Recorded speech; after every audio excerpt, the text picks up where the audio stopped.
So this is a short story called Orbit. It's the start of the story, and what I was aiming to do when I started the story was I wanted to write about a child character who witnesses violence, and it's a child character who isn't used to witnessing violence. That was my goal when I wrote the story. It's called Orbit. Dad used to tell me when Cato was alive that if he ever got into a fight with the Doberman down the street, I should never, under any circumstances, step in and try to break it up.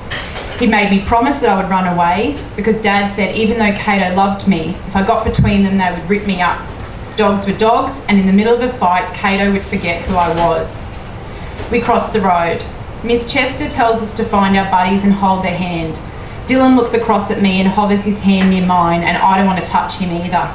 Crystal was supposed to be my buddy, but we were late this morning, and Miss Chester said, "Oh, honestly, girls, it won't kill you to go with someone else. You're not getting married." Behind me, Crystal is stuck with Samir, who always does his schoolwork but never says boo to anyone because he doesn't speak the language. Miss Chester doesn't want children, not ever. Crystal asked her 2 weeks ago when we found out that Mrs. Martin, the music teacher, was pregnant and hadn't just been wearing all those flowy dresses for fun. Crystal said to Miss Chester, "Is that because we're like your children?" And she snorted and said it was because she thinks having children is very risky and she'd never get any peace and quiet, and she gets enough of us buggers at school, thank you very much. And who is Crystal? Her mother? Then Jake asked, "What about Mr. Chester?" which is what our teacher sometimes calls her boyfriend, even though they're not married. Miss Chester said that Mr. Chester would love children, but he won't be bloody having them with her. "Aren't you supposed to compromise when you love someone?" Jake said.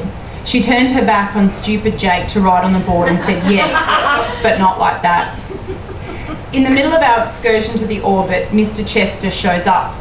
I don't know it's him at first. I think he's just a man in an Arsenal jersey who lives in Stratford. But then Miss Chester says, "Russell?" And her face looks like the time our head teacher, Mr. Walcott, came into the classroom when we were making lots of noise because the DVD player wouldn't work. And I remember that her boyfriend's name is Russell. "Russell, what are you doing here?"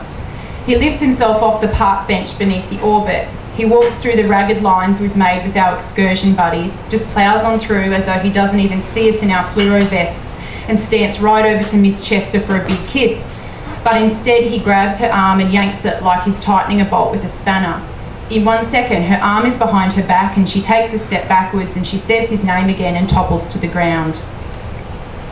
Mum says they shouldn't waste millions of pounds on things like the Orbit, and that politicians shouldn't be allowed to do whatever they want with everyone's money when loads of people are starving in Africa and even in the north of England. Now that the Olympics are over, she wonders why anyone would want to go to Stratford for fun, and what are they going to do with that big empty stadium?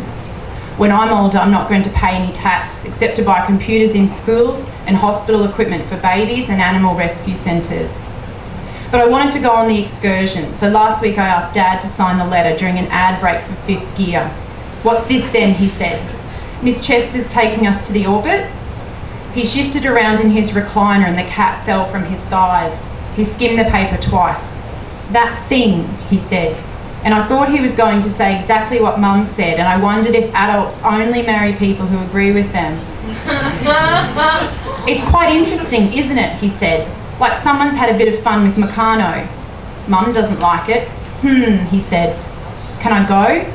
He put his left hand under the paper to make a table and wrote his signature on the bottom of Miss Chester's letter, the P from Paul, looking like a pregnant lady who's about to pop.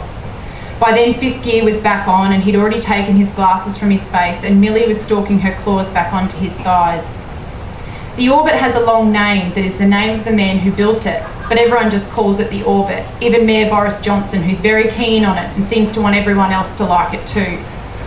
On the video we watch on the bus, Boris is wearing bright yellow, and just like the letter home said, we have to wear fluoro vests and hard hats in case bits of steel fall on our heads.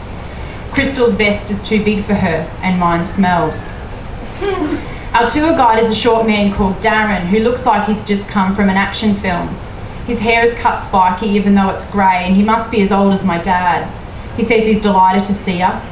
Excursions always start like this, but by the end, Darren will be rubbing his forehead and telling Miss Chester that he doesn't know how she does it day in, day out. Now, Darren says, has anyone seen 2,000 tonnes of steel before? Samir puts up his hand, which means Jordan does too.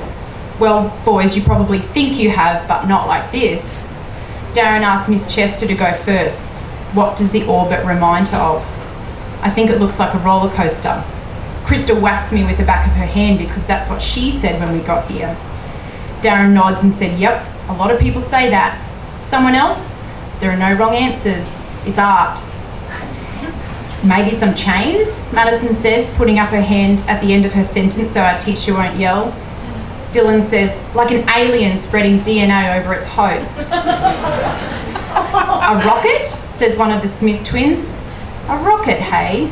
Darren smiles and frowns at the same time. He stands back and shades his eyes to look up at the steel. Pretty weird looking rocket. But yeah, I guess, could be.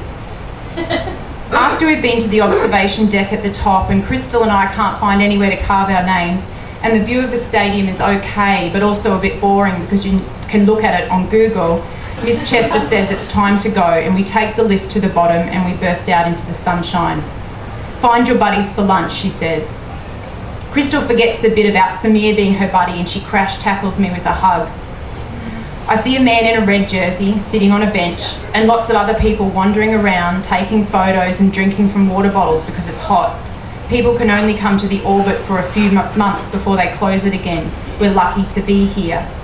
Russell, Miss Chester says to the man in the Arsenal jersey who is walking towards her. Russell doesn't look like someone's dad. He's younger than Miss Chester and skinny and tall. What are you doing here? She says. At first I wonder if Russell is meeting us for lunch, and that could be interesting. Jake and Connor will hassle him about Arsenal and why he doesn't go for West Ham. Maybe Russell will buy everyone a Coke. Maybe with her boyfriend around we'll see Miss Chester smile. Russell wants to have children, but he won't be bloody having them with her. Thank you.